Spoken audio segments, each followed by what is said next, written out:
Hey everyone, and welcome to another episode of the Custom Apparel Startups Podcast. My name is Mark Stevenson from ColDesi. And this is Mark Vila from Coleman & Company. And today we're here to talk about new product ideas, how to decide if you've got a good idea. Yeah, and this is something, it's episode 92, by the way. And because it's episode 92, we decided that we were going to test out some new audio equipment. So you'll notice an absence of a microphone if you are watching us on video. Yes. If you are not watching on video, I just waved my hands over my desk very expressively. You'll also notice we've got some new shirts on. We do. We have Custom Apparel Startups apparel on. It only took us 3.5 years for us to get something. Make a shirt. Yeah, because the equipment is in the other room and it's just way too far to walk. And then once we decided to do it, it took like 5 minutes. Yeah, exactly. So anyway, this is a great episode, I think, because it's on our minds all the time. Mm-hmm. Coleman & Company and ColDesi are both famous for coming up with new stuff. Mm-hmm. I mean, we really broke the market for the white toner transfer printers. We developed the Pro Spangle machine. We had the Spangle Elite made. You know, the patch kit, we invented that. So, like, we're pretty much, we've got a lot of expertise under our belt with bringing out new products, and we've done it wrong most of the time. We'd like to save you that trouble. Well, we've also we've said no to way more things than yes. That's very true. So even though we've got thousands and thousands of SKU numbers that we sell of all different items, people bring us new ideas all the time, and oftentimes we've got to say no because the idea is not a good idea for us. It's not a good idea for most of our customers. Yeah, and it may not. And this is kind of the criteria that we're going to walk you through. Is you may have a great idea, like the people that come to us wanting us to sell their product, but it may not be a good fit for the audience that you're talking to. Yeah. Like us, if there's a car that runs on water, ColDesi is not going to be the best people to get that word out in the market. It's a great product, doesn't fit what we're trying to do. Well, and there's a lot of things to consider. Like, I'm drinking a Diet Verner's. Is that a good idea during a podcast? I don't know. I'm probably going to cough. It's never a good idea.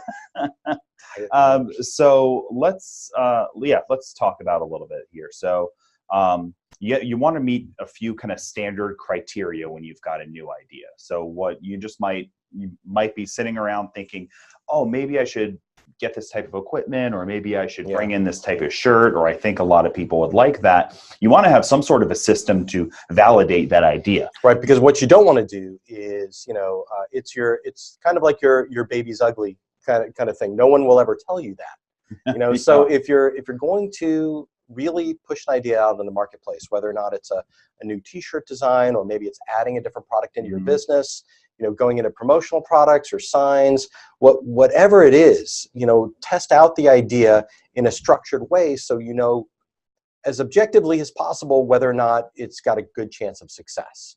Because there's nothing more expensive than launching a product that fails. Mm-hmm. Because you'll spend a lot of time maybe ordering 1,000 transfers if you're testing a new shirt design, or maybe it's a new process that you're going to apply, and you do it 100 times and they don't wash as well as your customers expect. Yeah, it could be a type of apparel, a type of material, deciding to switch over to, so this is an example right here. Okay. So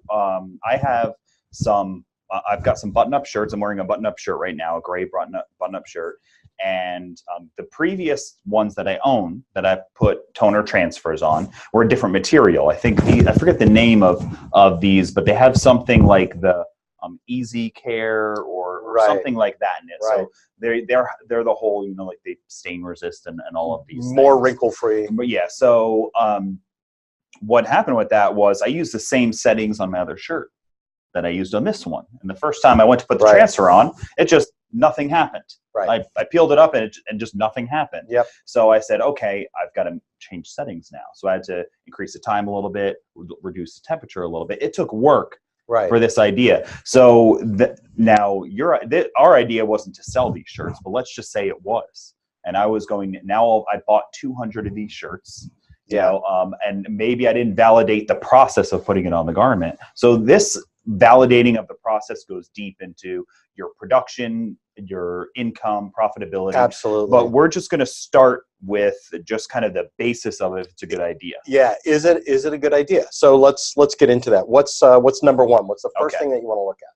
So first of all, what we want, I'd say in these steps, before I say step one, in these steps, these are put in an order for a reason. Okay. So step one is not even about the product yet. It's about who you're going to sell it to. So who's the target market? Okay. All right. This is defining who's going to purchase this product from you. New mothers, motorcycle crews, adult recreational sports players, youth sports, babies. Who's the market? The babies are not going to buy from you. Well, the moms will. Okay. Right? So the product's for the babies, the moms is going to buy it. And this is something that you have to consider in order to be able to move on to the next step. So here's a good example. Let's say you have a reputation in the marketplace for sportswear. Mm-hmm. You do bling for cheer, you do jerseys for the football teams. That's your gig. Well, if you have a great idea for a baby product or a new mom product, maybe it's a design or a type of garment, then you don't have a built-in market for that. So even though you may easily sell your new designs for your existing niche, if you're working outside of that with your new idea, you've got to start from scratch and make sure that there are people that want to buy it. Yes, and know who they are. Right. So when you're looking at that, if you already sell corporate wear, and you've got a new idea for something else, you could sell the corporate wear, like maybe just laptop and iPad cases and things like that. So you already know who the market is. But first, your first step is you want to, whether you write these things down or take notes on a computer, you want to write down who's the target market. Corporate wear, you don't really have to move on to the how to find out who they are, which is what we'll talk about next, because you know who they are, you already sell to them. Yeah. As you mentioned, when it's a new market, you want to do a little bit of research ahead of time. Yeah, like we do every single time that we come out with a product. Yeah, absolutely. And even if it is people who own embroidery machines, we start at that step just to make sure we don't miss it and we don't forget any detail. So how do you determine who the target market is? You've got an idea for that you want to sell to. That there's a lot of softball adult sports teams. So there's softball and kickball and soccer and all these things that are all grown adults going and playing recreational sports. Yes. You haven't sold to this demographic before, but they exist because your brother plays in a soccer team. Okay. So how do you this is the how of how do you do this? You attend the events. If it's a retail places, you visit their stores, you get to know the industry, you go to their online forums, you join possibly a group if it's something that makes sense to do that. And what you're looking to do is you're looking to determine all the demographics of them. So what's their age? What's their style like? What are some things they might be interested in? What's their income like? Are they people who can they buy it? Yeah, can they buy it? Do they have a lot of disposable income that they want to buy a really high-end version of your product, or do they have a minimal disposable income where you're going to have to make it very affordable? Right. So you're going to have to determine all of these things. So for example, if it's like the adult sports leagues, one of the things you can do is go to some of your brother's games, go to some of the other games, watch, take a look, find out if they have a website, if they have a forum, if they have a Facebook group.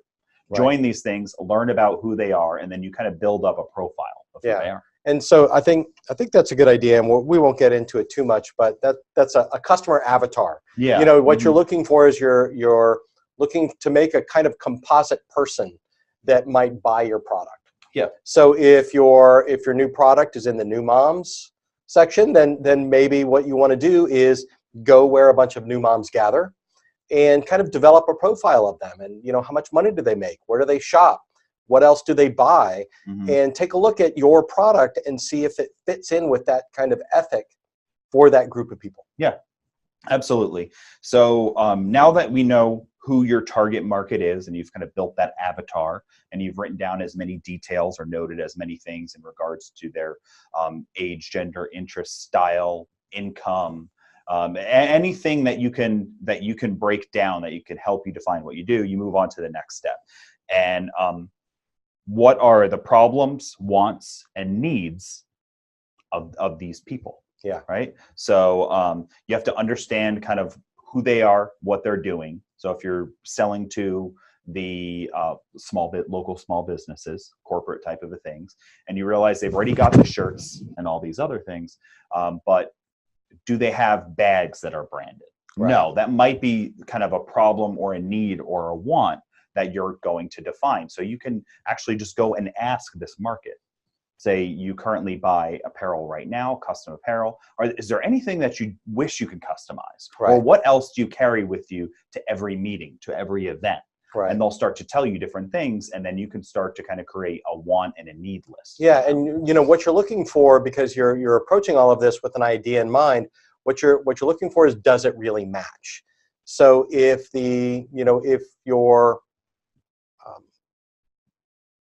your new product idea is in the cheer space, Okay. for example, and it's a warm-up suit with a rhinestone design on the back and an embroidered design on the front, and it'll probably retail for about $150 each. That may work great in some areas.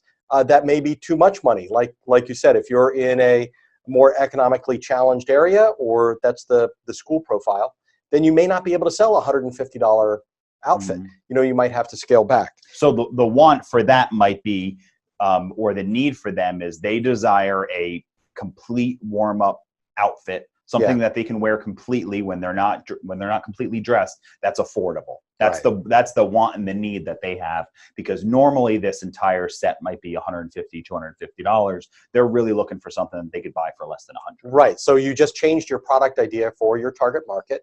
You found a good application that they do want those things, like Mark said, but the design that you have in mind, the product that you have in mind is too expensive for the area or for that specific set of people that you're targeting.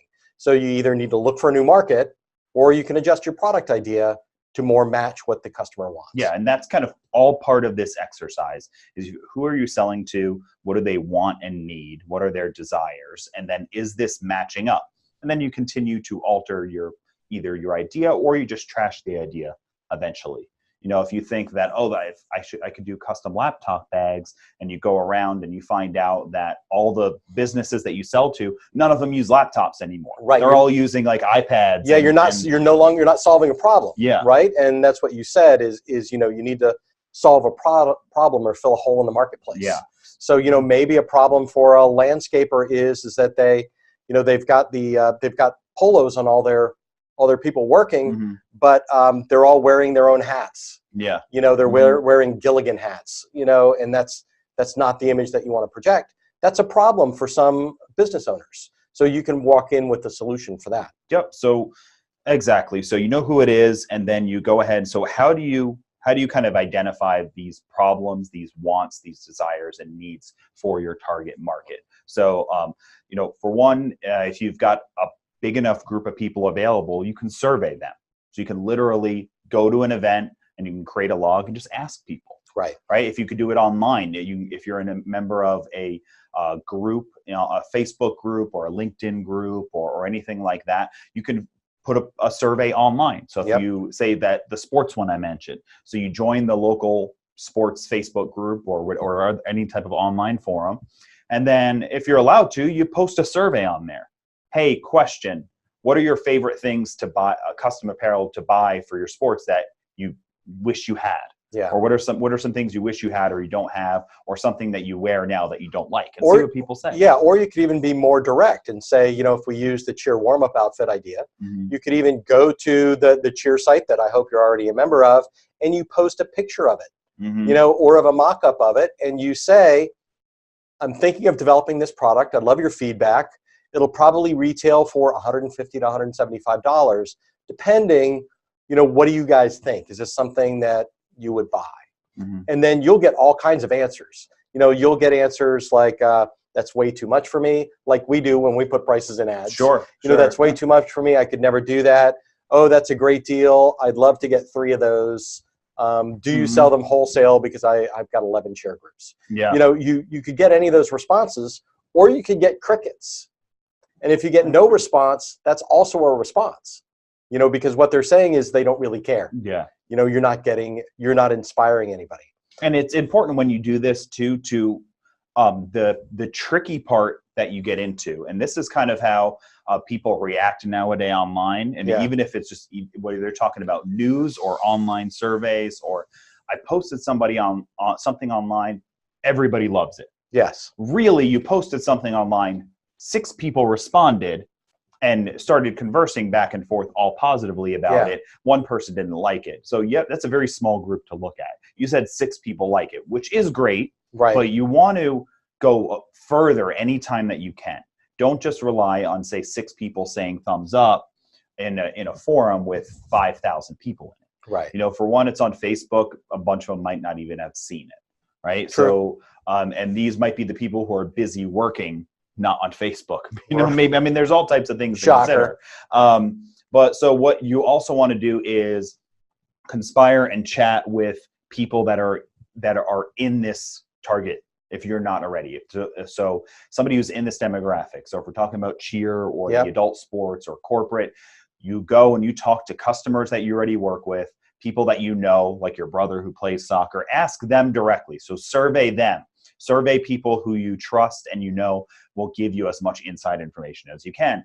Also, see if you can get people they know to answer the survey as well. So what you do is you go to your brother and you talk about the soccer team and you say, hey, do any of the people that you play with hang out like before or after a game that I could go and just ask like a small group of them individually, kind of ask them the same questions. And that'll give you another direct face-to-face with a group of people that you can trust. Will provide you a good answer. I agree. And when we actually did a survey on the Custom Apparel Startups Facebook group about how people validate their new ideas now. And the vast majority put mock-ups on their website, or they make small runs to show off. So I like both of those ideas because it's like doing a survey.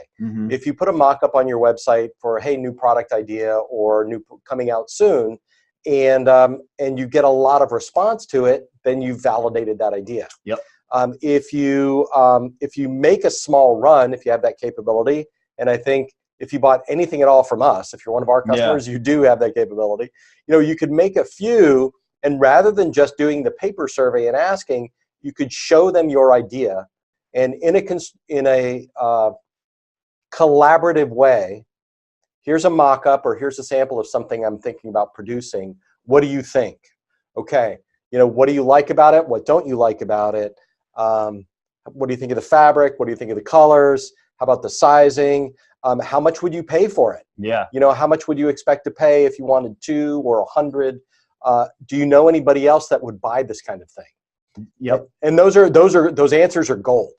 And that's really how you're going to dissect and figure out what are really, because this step right here I consider to be almost multi-steps. Because the way I would really break it down, if we wanted this to be a really long list, it would be first observe, then ask, then bring mock-ups of some sort, whether they're physical or drawn ones or whatever it might be. So because first you're observing them. You go to the game and you're watching what they're doing, and you notice that all of their hats have kind of a sweat stain around it. Right. So maybe I can get a better quality cap from them. And then you start asking them, hey, how do you guys like the caps? Do the stains on it bother you? Would you prefer to have something that looked brand new the whole season? If everyone says, I don't care, then maybe your idea is not that great. That would be nice. I'd like to actually wear this cap when I go out playing golf, but I look like a hot mess. So I don't do it. Okay, now we know you got a good idea. Then you get some hats that you find are that should be stain resistant, things of that nature. You make them a sample and you bring them, and then you ask them again. So this is a multi-step, be a multi-step thing.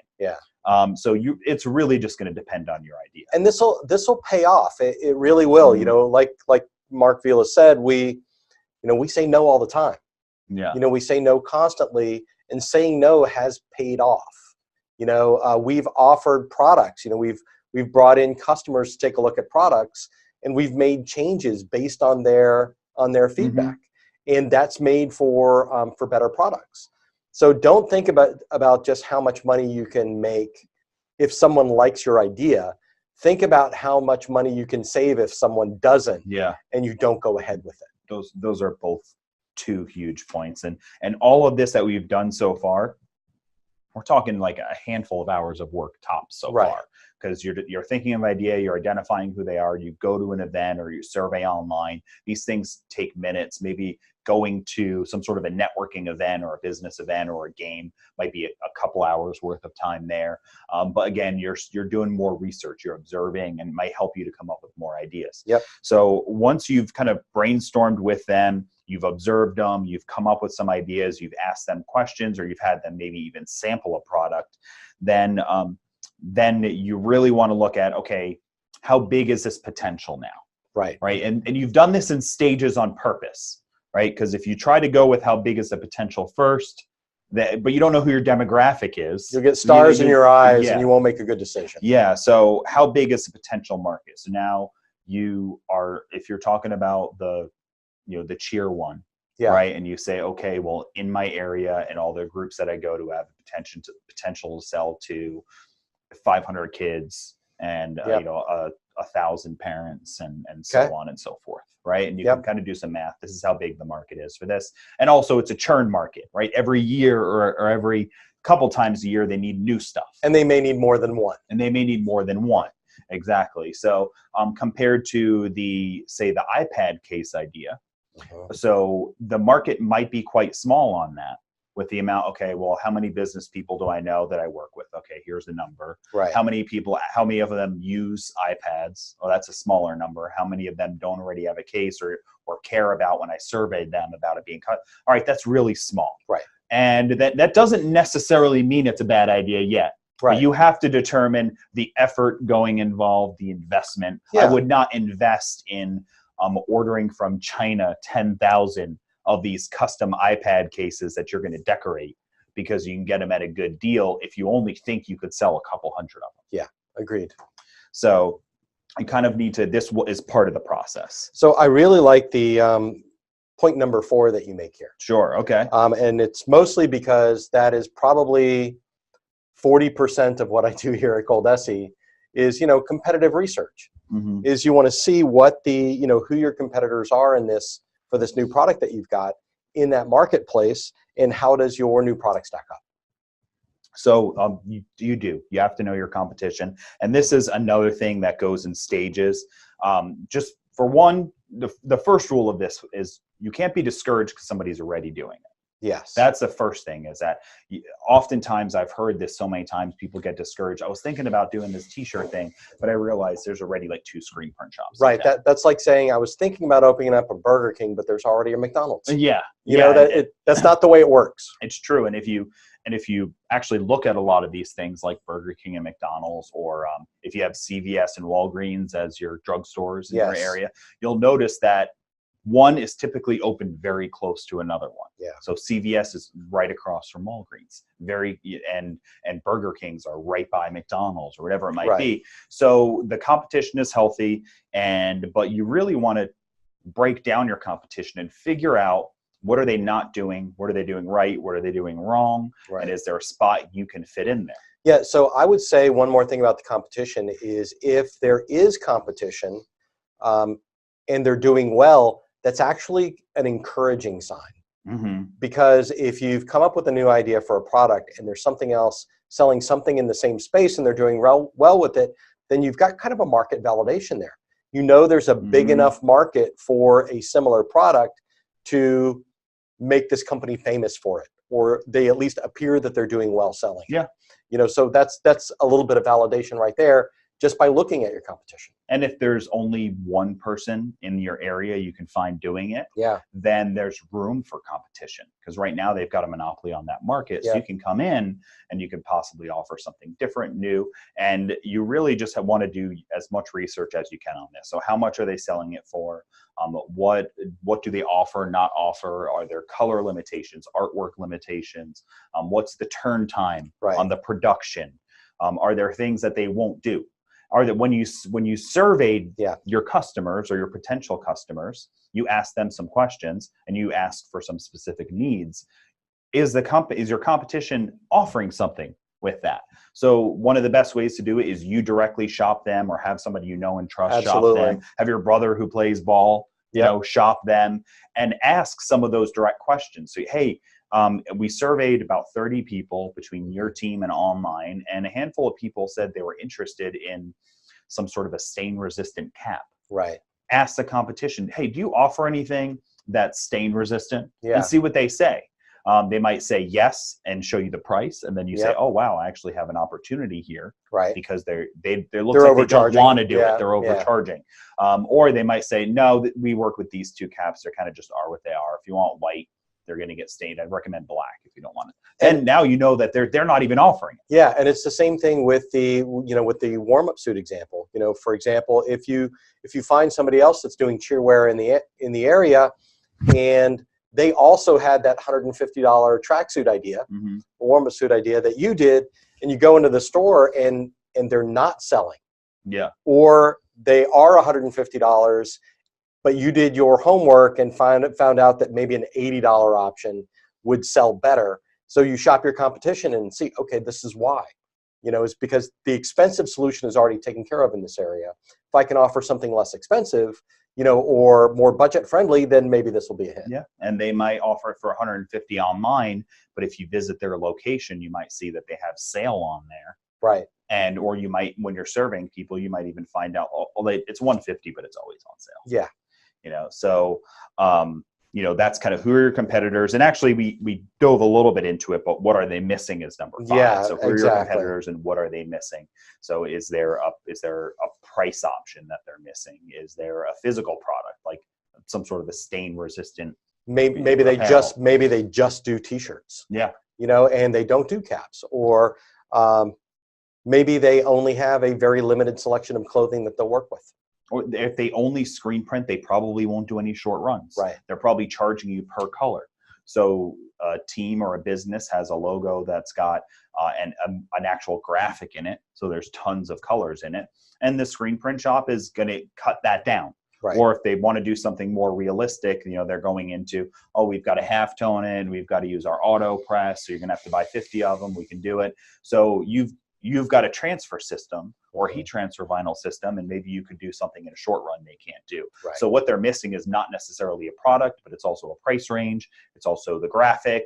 It's the turn time. Yeah. They don't offer anything the same day. And you'll know all these things because you took those steps that we talked about in the beginning. What's your target market? What problems, wants, and needs are you going to solve? How big is the potential? So by the time you identify these things that competitors aren't doing, or they're not doing well enough to serve the market, you're really close to knowing that you've got a hit. Yeah. And then the last one we've got here is how exciting is the solution, and kind of what's the demand of that. And I think this is kind of the end of the phase to know, okay, it's time to really kind of dive into this product if you can get here. So is basically the question is offering what your competition doesn't have and all of these things from above, is it actually going to lead to sales? Right. Are people actually going to buy it? Is it actually going to be profitable? And this last step is really just kind of where it gets really, I think, like a long tail. Okay. Because you've got to look at, is it going to be profitable for me?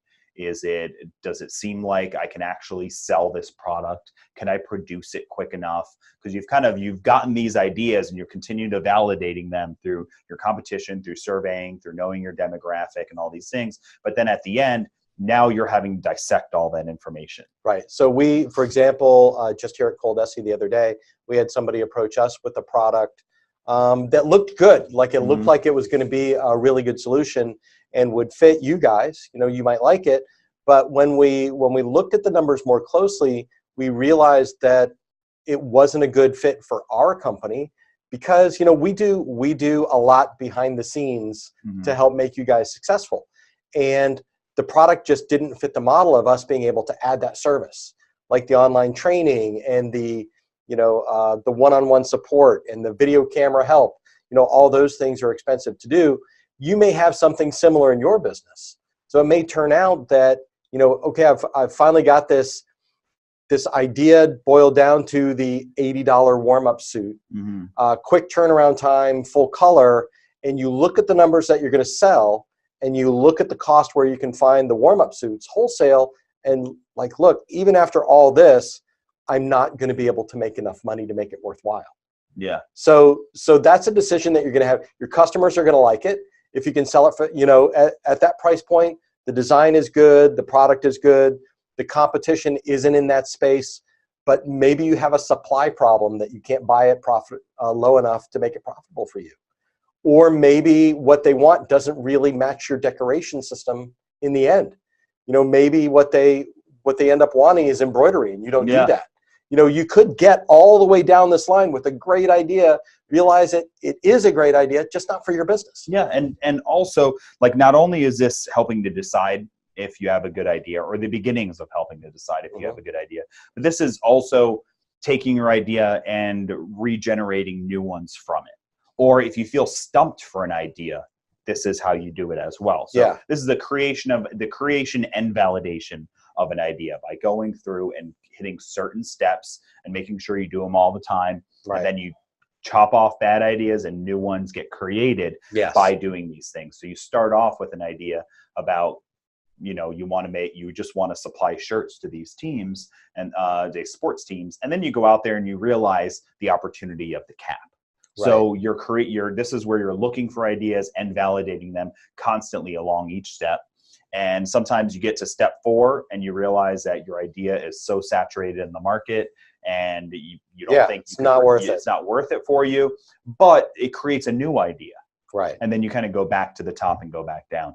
And then once you're completed with this and you get towards the end, is you've realized that it's exciting, it's great, people are going to buy it, you can make money. And then we can kind of get into, probably in a whole nother episode, what you do after that to continue, because you're not quite ready to sell it. Yeah, I like that. Maybe we should do that. Yeah, okay. Because there are a couple things that come to mind. One is, and you know this, Mark. So ColDesi's been around for a long time, and we have actually brought in containers of products that we didn't validate and literally never sold. Literally, we would have Goodwill ended up with containers of promotional product doodads, blanks that we tried to sell for years, but we never asked our market, if you really wanted to buy that, and we didn't look at pricing and we didn't look at competition. We just got excited about this really cool idea and put it up, bought a bunch of them, put it up for sale, and nothing happened. And so that's the horror story you want to stay away from, because that was a big loss. The good story about what you just said about finding that little side market, when you do the research. Yeah. I heard a podcast with the founder of mint.com. Okay. And Mint is a company that does, artists create, they post their art online, and you can pick original creations to put on your business cards. So it's a really neat service. It's kind of like crowdsourcing original artwork for business cards. But that's not what they started as doing. They started doing something completely different. They went out and it was a stationery store, an online stationery store. They went out and they got big funding from venture capitalists. I mean, this was a real deal. 2 years into it, they realized that none of that stuff was selling. They were going to have to close. But they had this little small project they had been working on the side with these custom business cards. The market told them that this is what people wanted. So now that's basically all they do, and they're $1 billion company. So, if you're going through this process and you're validating that, you're validating that idea, making sure there's a market and everything, do like Mark said, and look for those side opportunities that you found, just like this big company, Mint.com, found, pushing a product that they didn't validate enough in advance and finding a little gem as they did it. Yes, and you can't let your emotions get involved in what happens here, because what happens is you've got a great idea, you asked your brother, he said it was 2, you assume he was being honest. Yes. And then you start going through all this process and everything is cutting it off. Competition's not good. Yeah. Other people aren't really liking it. There's not really a want or a desire for it, and you start, and then all of a sudden you get down. Yeah. And one or two things happen. You'll get cocky about it and say, I know it's a great idea. Right. And then you run with it, or you get discouraged I can't come up with any good ideas. Right. And then you really put yourself down. Like, I thought this was a really good idea. And you'll find that the chances are, you're not, this gem entrepreneur that has this genius idea that nobody's had, that everyone thinks is bad. Yes. And you're running forward. You're not like Steve Jobs. It's not likely you're that person. Yeah. So, and do you want to risk everything you've got on this idea? Right. Or not everything you've got, or even anything. The thousands of dollars you're going to invest into this that you could put into something else. Yeah. Especially if you're, a 1 or a 2 person shop. A few $1,000s of investment can be huge for you. So you want to play a safe bet by going through these steps. I absolutely agree. I've got a it's not a customer yet, but he's been calling every year or two. Okay. And talking to me because we made a connection on Facebook. I really like him a lot. He's got a terrible idea. Okay. It's a bad idea. But the logo and the kind of graphics, let's say that they're not current. Mm-hmm. And he hasn't been able to identify a market that will buy those. Mm-hmm. But he is in love with this idea. So he keeps trying to find a way to get this one idea out into the world. And I admire that a lot. Yeah. I appreciate that because, that makes for greatness. It does not make for a good everyday business. Well, and he's still not in business. He's not in business. And so for years, been sticking with this. And which again, that's dreams, and that's kind of, we want you to follow your dreams and achieve your dreams and all that. But at the same time, you have to kind of like, well, why are you doing? Are you doing it for the sake of the art? Right. Well, if that's all the only reason that the guy's doing it, well, then find your market. If you only care about the art. If you're the creator that doesn't care about money, then don't worry about what you're selling. Don't worry about any of this. Yeah. Just create it. Right. But if you're saying, well, I want to do this because the dream is I want to have a storefront and where I sell custom made baby clothes. And like that's my dream. Yeah. I don't want to do that. And then why do I have that dream? Because it's part of the art, and because I know that that's going to be very financially rewarding for me and my family. So that's the dream.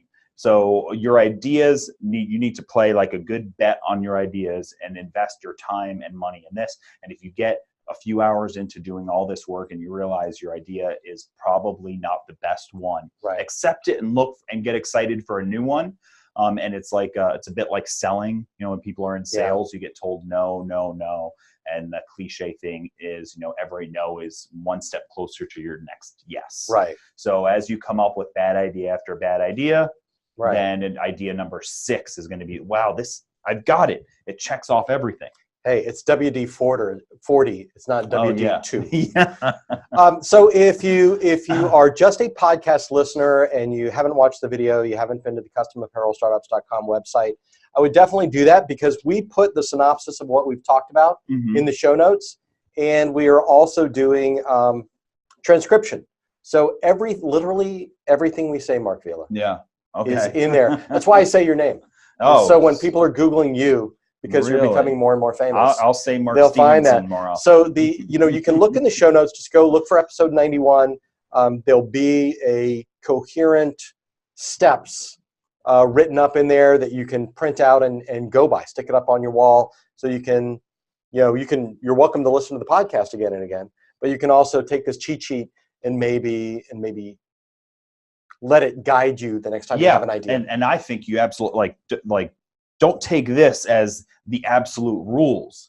Take this as a guide for you. And then if you figure out that there's more or less steps or things involved for your business, then put this idea to work for you to go do it. Because if you were to ask me to write one specific for corporate wear, I'd alter this list a little bit maybe. Yeah. So like really take this stuff.